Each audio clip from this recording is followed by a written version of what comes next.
السلام علیکم ورحمۃ اللہ۔ آج میں آپ کے سامنے دور نبوت کا ایک بہت خوبصورت واقعہ پیش کروں گی۔ واقعہ یوں ہے کہ ایک مرتبہ ایک شخص نبی پاک صلی اللہ علیہ وسلم کی خدمت میں حاضر ہوا اور کہنے لگا، یا رسول اللہ، میں ایمان لانا چاہتا ہوں، آپ مجھے بتائیے کیا ایمان لانے کے بعد اللہ رب العالمین پچھلے تمام گناہوں کو معاف کر دے گا؟ اللہ کے نبی کریم صلی اللہ علیہ وسلم نے فرمایا، ہاں، اللہ تعالیٰ ایمان لانے کے بعد تمام گناہوں کو معاف کر دے گا۔ اس شخص نے پھر یہی سوال کیا، کیا واقعی اللہ پاک تمام گناہوں کو معاف کر دے گا؟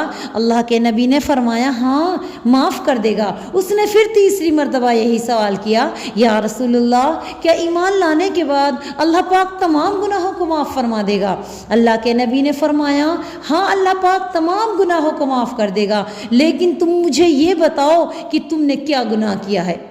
تب اس آدمی نے بتایا کہ یا رسول اللہ، میرے گھر میں 6 بیٹیاں پیدا ہوئی، میں نے ان تمام کو بچپن ہی میں زندہ درگور کر دیا، لیکن ایک مرتبہ جب میری آخری بچی پیدا ہوئی اس وقت میں اپنے گھر نہیں تھا، میں پردیس گیا ہوا تھا، اسی دوران میرے گھر میں بیٹی نے جنم لیا۔ جب میں واپس آیا، میں نے اپنی بیوی سے پوچھا کہ گھر میں کیا پیدا ہوا، تو میری بیوی نے کہا مرا ہوا بچہ پیدا ہوا۔ میں مطمئن ہو گیا۔ میری بیوی نے میری وہ بچی اپنی بہن کو دے دی تھی کہ بہن تم اس کی پرورش کرو، تم اس کو پالو، ورنہ میرا شوہر اس کو مار ڈالے گا۔ مجھے معلوم نہیں تھا وہ بچی ہمارے گھر کھیلنے آتی، میں اس کو غیر کی لڑکی سمجھ کے بڑا پیار کرتا، اس سے محبت کرتا، وہ میرے ساتھ کھیلتی تھی، وہ میرے ساتھ کھاتی پیتی تھی، میں بھی اس سے محبت کرتا تھا، وہ بھی مجھ سے محبت کرتی تھی۔ وقت گزرتا گیا، ایک دن میری بیوی نے پیار میں آ کے مجھے بتا دیا کہ میرے شوہر، میں نے تم سے ایک بات چھپائی تھی، وہ یہ کہ میرے یہاں مرا ہوا بچہ پیدا نہیں ہوا تھا، بلکہ میرے گھر میں یہ بیٹی پیدا ہوئی تھی جو آپ کے شانوں پہ بیٹھی ہوئی ہے۔ یہ بات سن کر میرے دماغ کی نسیں ہل گئی، میرا غصہ آسمان کو چھونے لگا، اس بچی کی محبت میرے دل میں نفرت میں تبدیل ہو گئی۔ اب مجھ کو ہر وقت یہی رہتا تھا، کب موقع ملے اور کب اس ناپاک چیز کو اپنے آپ سے جدا کروں، کب اس کو میں زندہ درگور کر دوں۔ ایک دن مجھے موقع ملا، میں نے اپنی بیوی سے کہا کہ میں بچی کو لے کے کہیں جا رہا ہوں، آپ اس کو میرے ساتھ بھیج دیں۔ میں نے بچی کو لیا، ایک پھاوڑا لیا اور لے کے جنگل کی طرف چلا گیا۔ اب میں جنگل میں پہنچ کے اس کے لیے گڑھا کھودنے لگا۔ میں بچی کے لیے گڑھا کھودتا تھا، وہ بچی مجھ سے بار بار معصومیت کے ساتھ سوال کیا کرتی تھی، اے میرے پیارے ابا جان، آپ یہ گڑھا کیوں کھود رہے ہیں؟ اے میرے ابا جان، آپ کو گرمی لگ رہی ہے؟ اے ابا جان، آپ دھوپ میں پریشان ہیں، آپ کیوں گڑھا کھودتے ہیں؟ کبھی کبھار وہ اپنے ننھے ننھے ہاتھوں سے میرے اوپر چھائیں کرتی، سورج کی کرنوں کو میرے اوپر سے روکتی، کبھی میرے اوپر آنے والی مٹی کو ہٹاتی، میرے بالوں کو اپنے ننھے ننھے ہاتھوں سے صاف کرتی اور کہتی، ابا جان آپ کیوں پریشان ہو رہے ہیں؟ ابا جان آپ یہ گڑھا کیوں کھود رہے ہیں؟ لیکن میرے دل میں اس کے لیے نفرت تھی، محبت کی کوئی جگہ نہیں تھی، مجھ کو وہ زہر معلوم ہو رہی تھی۔ میں گڈھا کھودتا گیا، معصوم بچی میرے پاس بیٹھی، کبھی میرے بالوں سے مٹی ہٹا رہی تھی، کبھی میرے اوپر چھاں کے لیے اپنے ہاتھوں کو تان رہی تھی۔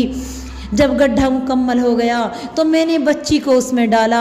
بچی کہنے لگی، ابا جان مجھے ڈر لگ رہا ہے، ابا جان آپ مجھ سے ایسی مذاق نہ کریں، ابا جان مجھے نکال لیجئے۔ پھر جب میں مٹی ڈالنے لگا، وہ رونے لگی، وہ چیخنے لگی، وہ بار بار یہی پوچھتی تھی، او میرے ابا جان مجھ سے کیا غلطی ہو گئی کہ آپ مجھے زندہ درگور کر رہے ہیں؟ ابا جان میری غلطی تو بتا دیجئے، ابا جان مجھے ڈر لگ رہا ہے، ابا جان رک جائیے، ابا جان آپ مجھ کو مت دفن کیجئے۔ لیکن میرے پتھر دل پہ اس کی کسی بات کا اثر نہ ہوا، وہ روتی رہی، وہ چیختی رہی، وہ چلاتی رہی، لیکن میں نے اس کی ایک نہ سنی۔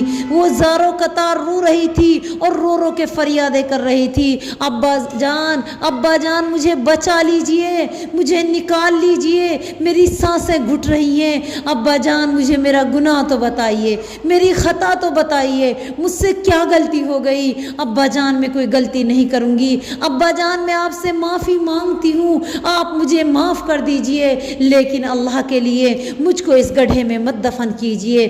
وہ چیختی چلاتی رہی، میرے کانوں میں اس کی آوازیں گونجتی رہی، میں اس کو دفن کر کے وہاں سے چلا آیا۔ اللہ کے نبی صلی اللہ علیہ وسلم یہ واقعہ سن رہے تھے تو آپ کی داڑھیاں آنسوؤں سے تر ہو چکی تھی۔ اللہ کے نبی رو رہے تھے اور اللہ کے نبی کہہ رہے تھے کہ تم نے بہت سخت گناہ کیا ہے۔ اللہ کے نبی نے پھر کہا، او صحابہ دوبارہ بتاؤ تم نے کیا کیا اپنی بیٹی کے ساتھ؟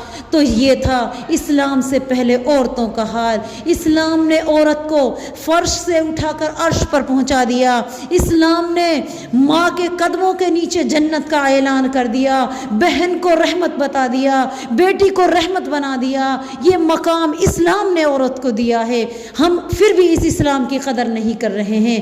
آج ہماری مائیں بہنیں اسلام کی مخالفت میں لگی ہوئی ہیں، جبکہ یہ شراشر غلط ہے، ناجائز ہے۔ ہمیں چاہیے کہ ہم اسلام کے لیے اپنی جان دے دیں، ہمیں چاہیے کہ ہم دین کے لیے اپنی جان قربان کر دے۔ اللہ کے نبی نے فرمایا اسلام کے اندر عورت کا مقام اس طرح ہے جس طرح جسم کے اندر ریڑھ کی ہڈی کا مقام ہے۔ اگر عورتیں ٹھیک ہیں تو معاشرہ ٹھیک ہے، اگر عورتیں خراب ہیں تو پورا معاشرہ خراب ہو جائے گا۔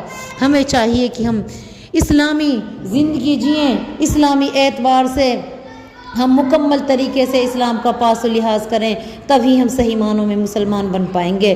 السلام علیکم ورحمۃ اللہ وبرکاتہ۔